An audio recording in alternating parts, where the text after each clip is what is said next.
Education to order. And the first thing on the agenda is Pledge of Allegiance. Kelly, would you lead us in the pledge? Sure.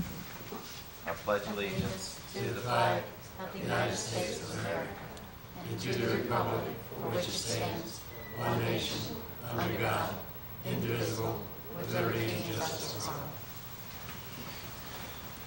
Next, we always read the mission statement. So the Board of Education mission statement. Calvert County Board of Education ensures excellence in education for our students through vigilant oversight, sound policies, and meaningful community engagement.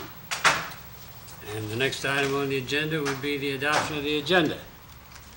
I hear a motion. Make a motion to adopt the agenda? Mr. Calvert, Second. Mr. McConkey, Ms. Polinsky, second. Jane, did we need to make oh, that was just going to be part of the superintendent's? That's part of the superintendent's report. Okay, never mind. All in favor indicate by saying aye. Aye. Those opposed, motion carried. Second thing would be the adoption of the minutes. I hear a motion. Move to adopt the minutes. Polinsky moves. Second? Mr. McConkey seconds. All in favor indicate by saying aye. Aye. Those opposed, motion carried. And next we have the Eagle Scout resolution. Yes, and- Dawn, you have that? I have the honor of making a resolution on behalf of the Board of Education for Devin Baranowski, who is just made his Eagle Scout and will be having his celebration on an upcoming Saturday in September. Devin attained the rank of Eagle by earning 25 merit badges. He completed a community service project entitled CSM Bridge Rescue. He has held a variety of leadership positions, including Assistant Senior Patrol Leader, Chaplain Aide, Librarian, Historian, and Quartermaster. He is a 2013 graduate of Patuxent High School, where he was a member of the Symphonic Band, the National Honor Society, and the NJROTC. So be it resolved that the members of the Board of Education of Calvert County join the family, friends, and members of Boy Scout Troop 451 in commending Devin upon the occasion of his attainment of Eagle Scout. And be it further resolved that the board members wish him every success in achieving his personal and professional goals. Congratulations to Devin. I'll second that. And a second, Ms. McGuire. Any discussion? All in favor indicate by saying aye. Aye. Those Aye. opposed, motion carried. Next thing we have the open forum. Do we have anyone to speak? Yes, Dr. Carroll, we have two people signed up today. First is Bruce Henkelman, speaking as an individual. Welcome. Good afternoon, board members. As stated, I'm Bruce Henkelman. I'm here today to ask a question. My son, Daniel Henkelman, is a student at Northern Middle School, and on July 12th, a letter was sent to the board members about violation of his First Amendment rights, and we want to make sure, I'm talking on behalf of my legal counsel, Richard Mast, to see if this is your final answer before we file a federal lawsuit with regards to my son. I'm drawing a blank. Drawn a blank? All the board members have been CC'd on the letter. No, You've all been given it. Are you This familiar was- with it? I see a nod. This was the open. that was the discussion of a gun. Yes, Oh, okay. Yes. yes. When did this happen? December. Oh, that's before me and Joe were on the board, right? Okay. Yeah. We would have to refer that to our legal counsel. Well, we're just asking one last time to make sure this is your final decision. We received a letter from Ms. Robin Walsh that says that she deems it dismissed. So we want to make sure that that's your answer, that it's dismissed, before we file our lawsuit. Miss, what is dismissed? Your consideration to reversing his suspension Was and this also the apology appeal? to him. Did this come to us on an appeal? No. It has not. So I don't know if we're able to So is it- discuss this. Can't take action today. We'll have to. I understand that. I didn't think you would. We will We're going to certainly give you time, look into it, Sure. and we appreciate you coming. Okay, thank you very much. Thank you, sir. This was on the writing council,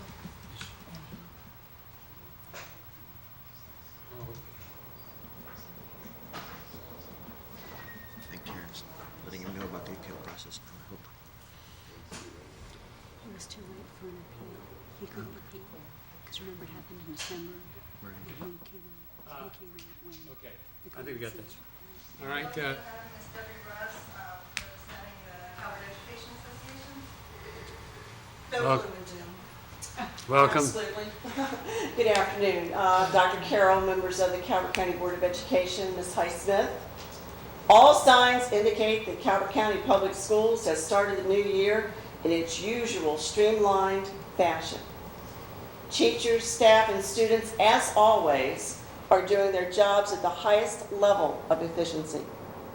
CEA and CCPS continue to work together on the observation and evaluation model so that our teachers have a favorable evaluation process. It is very important that our administrators and teachers understand that our new model is meant to be fair and is not being used to jeopardize their careers or their employment. Finally, as CEA has said before, we are anxious to get negotiations done in one block of time. We feel it is the best for the morale of our great system. We look forward to a cooperative effort in partnership to seek a mutually beneficial negotiated agreement. Thank you. And so do we. And thank you very much. Okay, next we come to construction report. Superintendent. Oh, superintendent's report, excuse me, I'm jumping ahead here. That's okay. I covered it up. All right, two items on superintendent's report. Last board meeting, we had presented the following employees a reaffirmation of their appointments by telephone poll at an earlier date, and we didn't, I would like to have that vote. I'm Okay. recommending Robert Watson, Vice Principal of Plum Point Elementary, Maria Watson, Vice Principal of St. Leonard Elementary, Brian Sammons, Vice Principal at Northern Middle School, Michael Watson, Principal of Patuxent High School, and Pamela Kasulki, Vice Principal at Beach Elementary School. And is there a motion? I'll make a motion to accept. Mr. McConkey, set first, second. I'll second. Okay, Mr. Chanelli. All in favor indicate by saying aye. Aye. Those opposed? Motion carried, thank you. Okay, thank you. The second is that, as superintendent, I am recommending a reorganization of the superintendent's office. And I would like, and Karen's not here, but she does have I don't know where Karen went, but she does have a slide. This slide. I've got it. Oh, okay. Got it. She's Let's got put it. it up. I'm just waiting for Karen to be able to Put it on the screen. to put it up on the screen. Basically, do you want me to continue, or would you rather just, so you could see it? You can wait. She'll go right in. Is she coming? She was speaking with the visitor. There she is. Thank you, Karen. Under the Board of Education, of course, there would be the superintendent. And under the superintendent, instead of having an executive team, we would now have two assistant superintendents. One superintendent of operations and one assistant superintendent of administration. The assistant superintendent of operations would be overseeing the director of information and instructional technology, the acting director of instruction, the director of student services, and the director of special education, and would work directly with principals and vice principals and faculty and staff at the schools. The assistant superintendent of administration would work with the director of finance, the chief budget and business officer, director of school construction, director of procurement, director of school facilities, director of transportation, and acting director of human resources. The assistant superintendent of administration would have coordinating functions with principals and vice principals as on a need basis. If you can see with the key, the solid line indicates direct contact, as the dotted line is coordinating functions. And of course, all of those coordinating functions to principals, vice principals, faculty, and staff goes to the superintendent. And we'd be dropping the position of the deputy superintendent. I'm sorry, pardon? Deputy superintendent position. Deputy we eliminated. superintendent Correct. There would not be a deputy superintendent. There would not be, quote, an executive director of operations or administration. That is correct. So it's a total reorganization of the superintendent's office. I just would like to share that with you and the public. Thank you. Thank you. Okay, George, you are on with the construction report. I see that Calvert High School is really moving along. Yes, it is. It's nice to be out of the summer swing and back into normal construction effort, at which point on that particular project we are on track still for completion of that project and hopefully occupying it here in the first of the year in January. We are in the throes of actual final pouring of concrete, actually within the auditorium. The other spaces have all been poured, but there's a lot of work obviously in that particular section of the building. And the rest of actually the mason will be done here in probably a number of weeks, if not a month.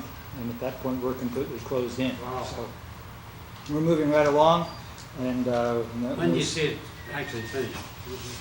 we hope to be substantially complete in December, where we're starting to draw permits, punch lists, those types of things. And then January, we can begin to furnish and move in. Great. So that's our schedule. George, do you know offhand what the new capacity is, what that was built to? 1275. 1275? Thank you. Oh, so that is the new, okay. What about Northern? What's the capacity of that going to be? We're going to ask for 1,500. Oh, good, good. Now, that's all premised on the fact of the enrollments that we have in those particular facilities. Yeah. And Calvert High School has a core that can handle up to 1,500. And there's actually on the drawings a location for an addition should we ever get to that point. So it's stubbed off, the building is stubbed off, or? Yes, it'll be attached to the west wing heading north, if you will. That Good one idea. classroom wing. Sort of where the new parking area is in the back, the service area where the mechanical rooms are inside. Northern High School, we are in the planning phases, as you are aware of, and we call that the schematic design phase right now, and this is our first steps in getting this project to the state to begin to look at what we're intending to do with our educational specification. In other words, what that booklet looks like in at least 2 dimensions at this point in time. So we've had a couple of meetings right now with the architect. These meetings are essentially us and them in terms of Ms. Warner and myself and the maintenance staff. We've had them on board. There are the lead issues. We have to become a lead silver building there, at least at a minimum. There's considerable discussion and debate as to how we will approach that. And also, we need to make sure that the project does not have any scope creep. It usually does in the initial onset. When all the gee-whiz design comes, we begin to bring that down to a footprint that's appropriate for what we're about to do. At that point in time, once we've settled on that, we will go into the school and arrange some meetings there with staff, so on and so forth. Ms. Belinsky was asking about that. We haven't scheduled that yet, but that's rather imminent now. So we're getting there. But it's a year-long process. Okay, but, you know, we need to get in early to some ideas. If we have, you know, principals that feel real strongly one way or the other about what new kinds of spaces we need in our high schools. The biggest issue is the career tech ed and sciences and how we're going to deliver that instruction. Right. The other classrooms generally are about the same. I don't want to say cookie cutter. I hate to use that. But with these new science, technology, and biomedical curriculum, the spaces are more on the science side. So we're looking at like biomed, we're going to deliver that using a biology lab, if you will. So there's those kinds of things that we take a look at now. And they're much larger classrooms, obviously. So, any questions there? Moving on, Mutual Elementary School, just down through the list here, that's the renovation portion of the open space pod there and fire suppression. That shortly now is going to go to DGS for review. We plan to bid that here after the beginning of the new year, have that online, and I actually hope to commence construction prior to classes dismissing. Not to scare anybody there, but we do have the fire suppression system and all that type of stuff that is in an outbuilding. I'll go ahead and begin that construction. I won't affect anybody down there in terms of classroom. And then we'll renovate the classroom during the summer. The aging school projects, just a quick update, the materials for the stairwells at Patuxent High School have arrived. Actually, they have commenced with some of the installation of that. We're doing that in the off hours, in other words, after school.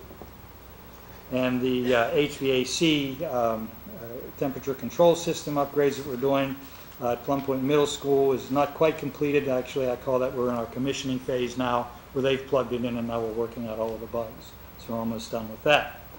Security improvements, I put that on there in terms of to bring it up just so that you understand that we've got about 50-some projects when you total them all up because they have to be separated.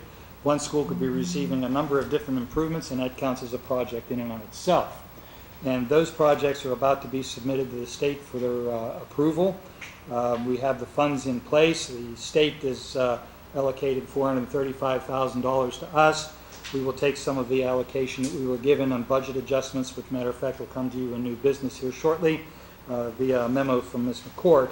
But we'll put $341,000, almost $342,000 towards that. So you've got close to almost $777,000 worth of improvement there, and you're getting 56 cents on a dollar from the state.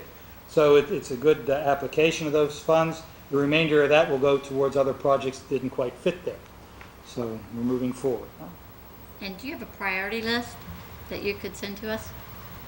Yes, as a matter of fact, and maybe I'll speak to that the next go-around. I can't share that with you at the moment. I did I guess they call it a survey monkey through my security committee with the state as to who's doing what.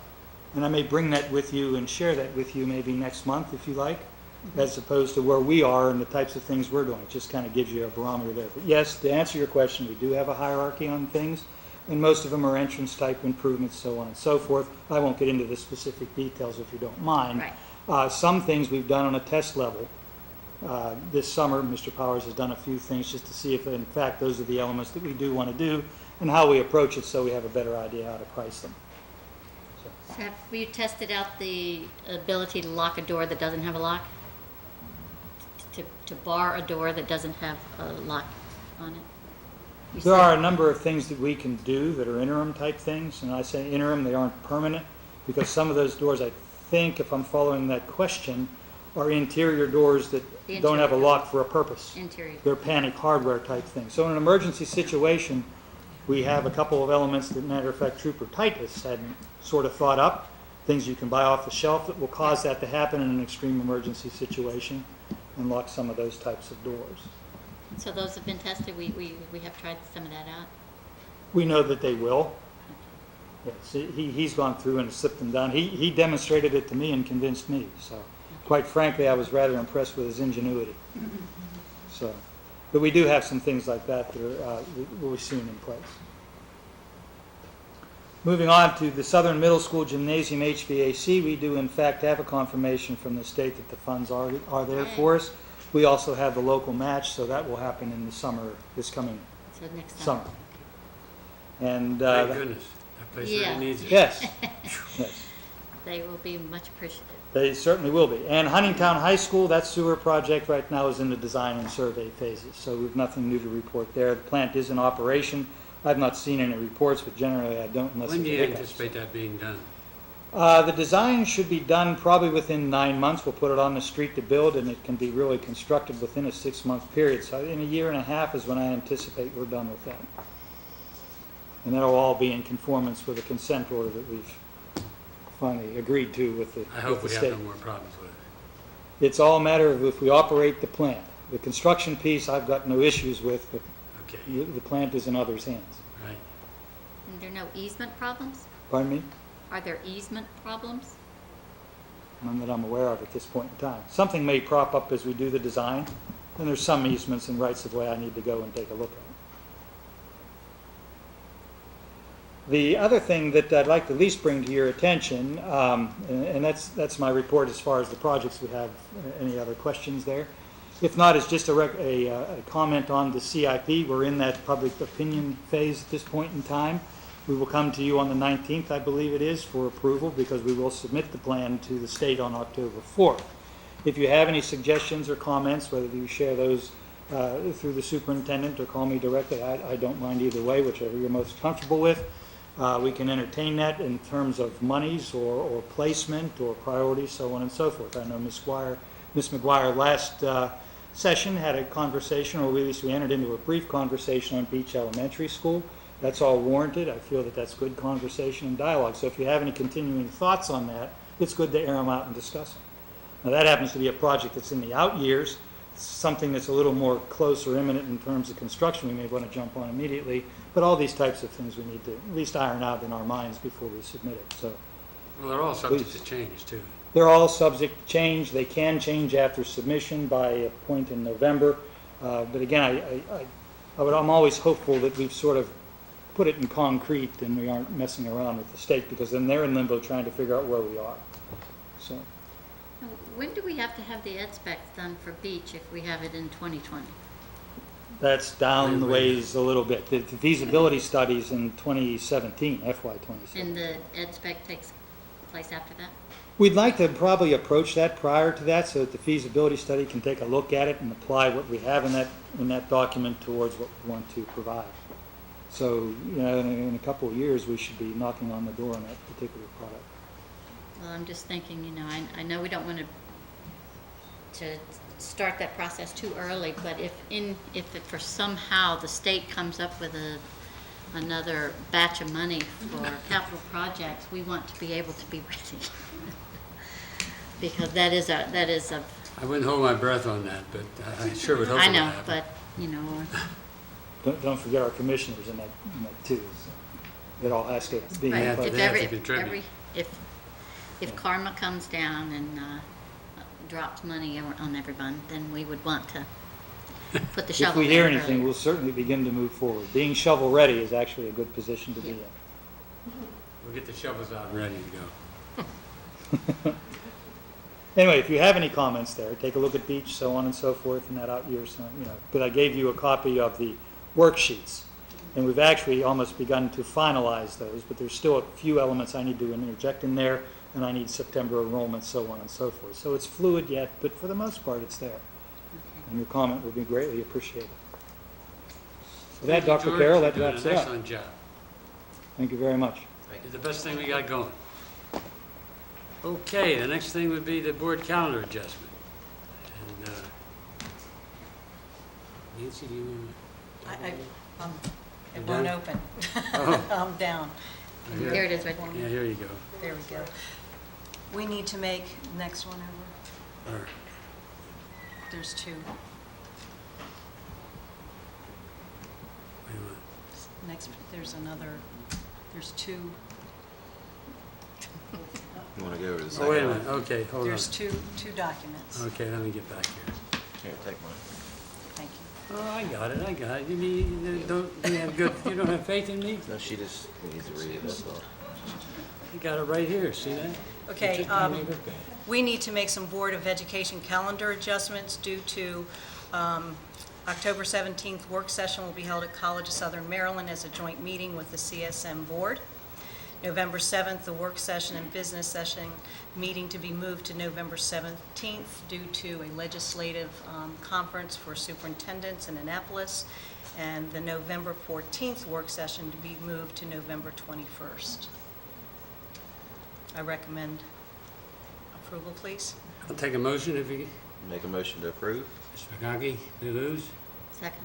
Mr. Nancy seconds. All in favor indicate by saying aye. Aye. Those opposed, motion carried. Next. Now you gonna do this Thank one? you. Thank you very much. I'm sorry, I was so slow. That's okay. Okay. That's a calendar for board meetings. Do we need to, That would just be the revised one, right? Pardon me? yeah, That's what's up there. So, master plan? Master plan. Master plan. It's master plan discussion, next? and that would be Ms. Bennett. Yes, okay, Ms. Bennett? Oh, I thought you were still there. Good afternoon. Afternoon. Here to give you the biweekly update on the master plan. As you know, the master plan is a compilation of various reporting requirements, and there are two basic sections to the master plan. Part one is basically financial reporting, race to the top grant update, student achievement data, information reporting on our challenges, changes, adjustments, and resource allocation, and reporting on high-quality staff. Part two is strictly grant reporting sections. You'll need to approve the master plan on October 10th because we need to submit to the state by October 15th. Once it gets up to the state, they review it, they give us a chance to make adjustments as they require, and we send a final plan up there on November 15th. So I've left you at your desk a chart, first of all, that looks like this. And what I've done here is list for you each of the sections within each part of the master plan. In past years, we have not given you for review ahead of time the strictly grant reporting sections and the race to the top reporting sections. Those are just, basically numbers and facts. The sections we've given you for review are the ones that have to do with programs and changes and adjustments to our programming and how we're spending our financial resources to respond to achievement and personnel data. So I've identified for you with the check marks in the column to the far right, the parts that we traditionally have not given you ahead of time. And the other sections we will give you as we have them ready. So I've given you 6 of those today for your reading pleasure. And I hopefully will be able to give you all of the rest of them by September 19th. So you'll have them all in time to look at them before we're going to ask for your approval. But, and the reason we're so late on that is because we get guidance from the state late and we get our data late. So staff's working on it as quickly as they can put these pieces together. Most of it's pretty well just tweaking what we've done before, isn't it? There's not a whole lot of... To some extent, we're fortunate this year. The questions are the same as last year. But tweaking takes a lot of time because the resource allocations are very different from year to year. So depending on, Agile Minds is a good example. That's something new for this coming year that wasn't in there before. But we may have things in the past that we've spent money on English language learning professional development last year that we didn't spend this year. So it takes some time to pull those things together. It especially takes time because the way the state asks for it in the master plan is different from the way the budget is written. So we can't just look at the budget and pull things out. Finance needs to work very closely with the different departments in trying to tease out a lot of those numbers that we have to report in the plan. So what I'd like to ask you to do, which is what we've done in the past, if this is agreeable with this board, is as we give you sections and as you look at them, if you have questions, please don't hesitate to send them to me by email or call, and I'll make sure that whoever is in charge of writing that section can respond to you and answer your concerns. And this way we can kind of keep the communication process going so that by the time October 10th comes, you're comfortable with what you have and feel able to approve it. And we've made whatever adjustments in there and answered your concerns ahead of time. Very good. Now, this is the master, what we're being asked to complete is a master plan that was, if I remember correctly, was pared down by Yes. Dr. Lowry? Yes. Okay. And has it been further pared, or is this the same thing? It was further pared from last year. That does not mean we don't have to report on all of those sections. There were things that we're still required to report on, but they pulled out of the master plan. And that's advantageous in that it allows a rolling process. So there are things that Student Services is still going to have to report to MSDE and they're required to do, but it's not necessarily part of the master plan. It's a separate reporting requirement. There for a while, they were trying to take every reporting requirement and push it into the master plan. The master plan really is dictated by state law. And it's those things in state law that the General Assembly requires that must be in the master plan. A lot of these other reporting requirements are required by other agencies or other departments, not technically by the General Assembly. So they pulled it all together for a while. It got to be really cumbersome because it was hard for staff to do it all at the same time of the year. Right. And now they're kind of teasing it back out again. Well, the master plan was supposed to go away, wasn't it?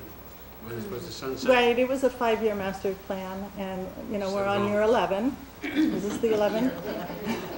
Every year they add, you know, Fine, they extend the fine. legislation, so you're correct, yes, Called make work.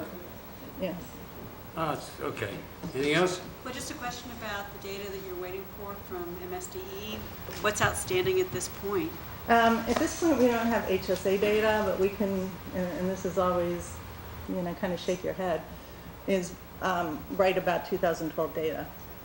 You know, so we're really writing about something that's Okay. over a year old. Graduation dropout data isn't out yet. And we just got the student progress index strand numbers, which is a section of what we have to write. So that's just been disembargoed, unembargoed, whatever. Okay. Next item is policies for review. And Yes. Dr. Carroll on board, we have 2 policies for review today. The first one is 1515 regarding weapons, and I'm going to ask Ms. Ruth to come up and join me for that. As you recall, you voted at the last month to bring this policy before the board early for review, and you asked staff to look at the policy and make recommendations to you as to any changes that staff felt was necessary. So I'm going to turn it over to Ms. Ruth, and she can talk about what we've done in that regard. Good afternoon. We convened a committee made up of administrators, citizen, staff here. Ms. Highsmith was part of that committee, Ms. Bennett, principals. Trying to think if I left anybody out. We had a large group that took a look. Ms. Welsh. Right, Ms. Welsh, Ms. Pulley, at the policy. And they had some discussion about what it meant to them from a school-based perspective in terms of implementation of the policy. The things that they recommended from a policy perspective that we look at was to give a more specific definition of look-alike. If you remember before, obviously in the policy it was kind of all lumped together under the whole weapons definition. And so what we have asked to do is to strike that from there and then give a separate definition of what a look-alike is. The other thing that came out of the discussion, because we had all 3 levels represented there, was that as staff goes about writing the procedures that would go with this policy, is for us to give some latitude to the middle and elementary schools as they take a look at what lookalikes play in their schools and give them a little more latitude than what the current code of conduct and the current procedures that are attached to the policy give. Although secondary was a little more adamant that they did not feel that because of the age of the students that they deal with from the high school perspective, they felt comfortable with the way that the policy was set up that they currently operate under. They felt more that a student that would bring a look-alike to high school, they have a little bit better understanding and clear understanding of what those definitions would, and the fact that look-alikes really don't belong in there for any reason, and that they really don't have any issue with the implementation of it at this point. Ms. Highsmith, feel free to kick in. I mean, I'm trying to recount. You're doing fine. It's something from a couple weeks ago. But so that's where we were. That was the discussion from that standpoint. So as a result, you see that we have added to the policy a definition on lookalikes. We did strike it from the last portion of weapons, and then of course we added some language under your policy statement as regard to that. And certainly, you know, as we move through this process, and, whenever we get to that point, then we would certainly look at latitudes differently for the middle and elementary if the board sees fit Right. to look at it that way. So that we would end up, we would have leeway in our procedures. Once this policy and that those clear definitions are there, then we would have more latitude in our procedures than what they currently are. Would an administrator or a teacher think of it in terms of progressive discipline? Or when you say latitude, I'm wondering, are we avoiding the language of progressive discipline intentionally? Or are we using latitude because we mean something specific? I don't think there, and correct Go me ahead. if I'm wrong, I don't think there was any discussion about avoiding progressive discipline. I think that the way it is right now, the way the procedures are written, that they're pretty much locked in regardless of the look-alike, regardless of what the use is, that we'd automatically suspend for 10 days and request a board hearing.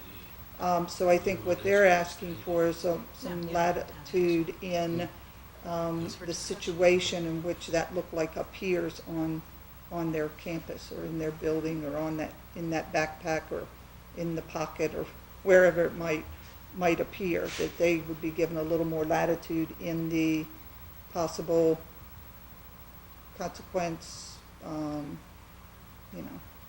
more consideration into what their findings are as a result of the investigations that would go into that.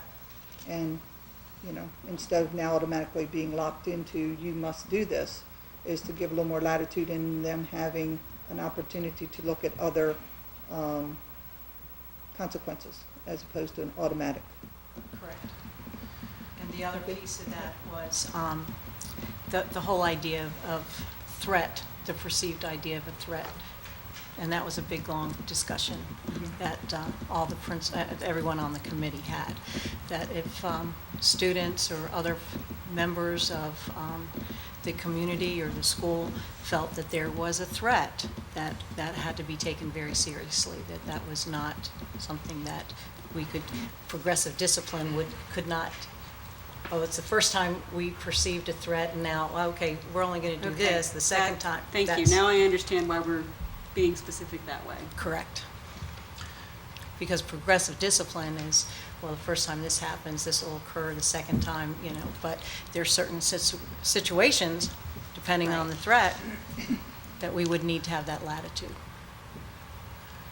Intent's not addressed in here, and really, to be blunt, I don't like the policy. I don't like a lot of the policies we have. I think they're often very vague and leaves too much room for interpretation.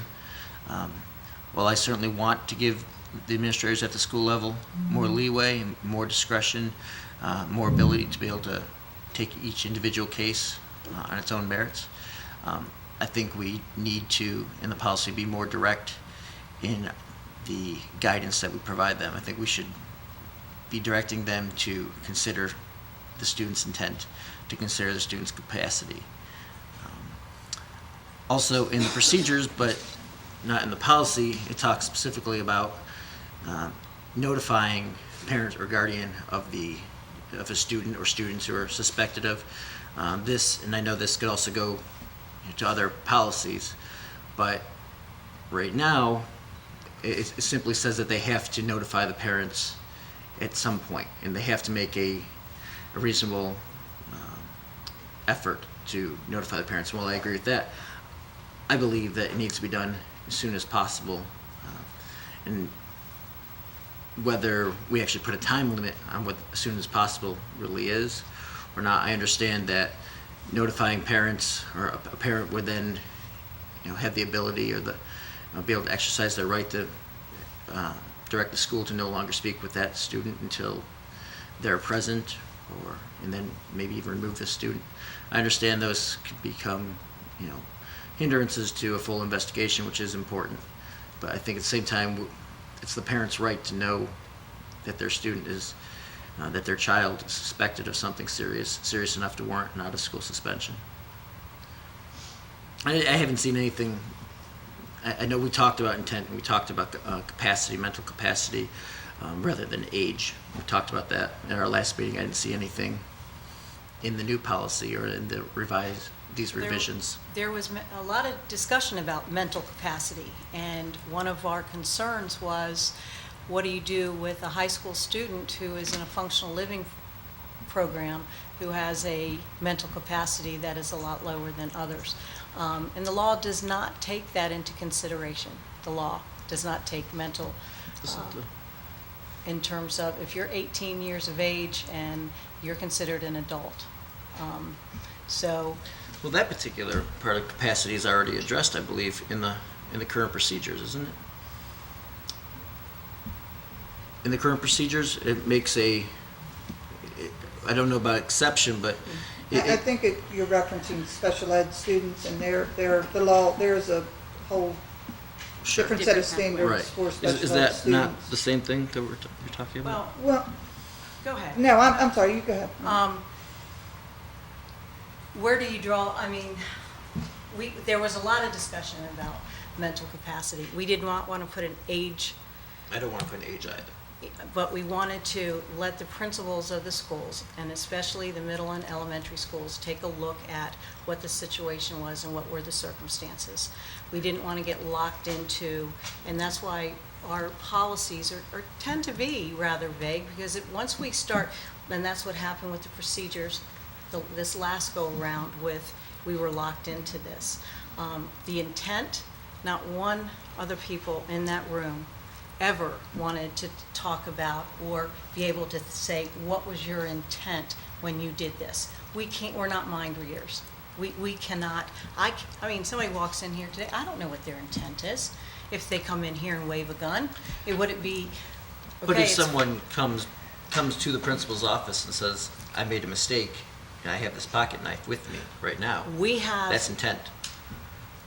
The intent, I mean, their intent is, we have a reasonable reason, I would think, to believe that there was no ill intent. Oh, that is It's an correct, accident. and that is very clear, and we do that in all of our student code of conduct meetings at the beginning of the school year, that if you come to school and you accidentally have something, you go to the nearest administrator or safety advocate, say, hey, you know what, I have this on me, here, I brought it to school, and at the end of the day, those kids go home. There is no foul there, none whatsoever. Correct me if I'm wrong, Ms. Ruth. No, absolutely. And the other thing, the principals are really concerned about trying to figure out what people's intent Sure. is. And I guess the other thing is that if I walk into 7-Eleven and I have something in my pocket, it doesn't matter what my intent is. If the perception is that I might do harm to someone, then I'm probably going to get myself in a little bit of trouble. And I think that's where it goes back to, it's the perception. And this is what we talked about a lot in that meeting the other day. It's the perception of the individuals around whomever has, and it's about lookalikes, because we're not talking about real weapons. We all know what, that's a moot point. So we're really talking about lookalikes. And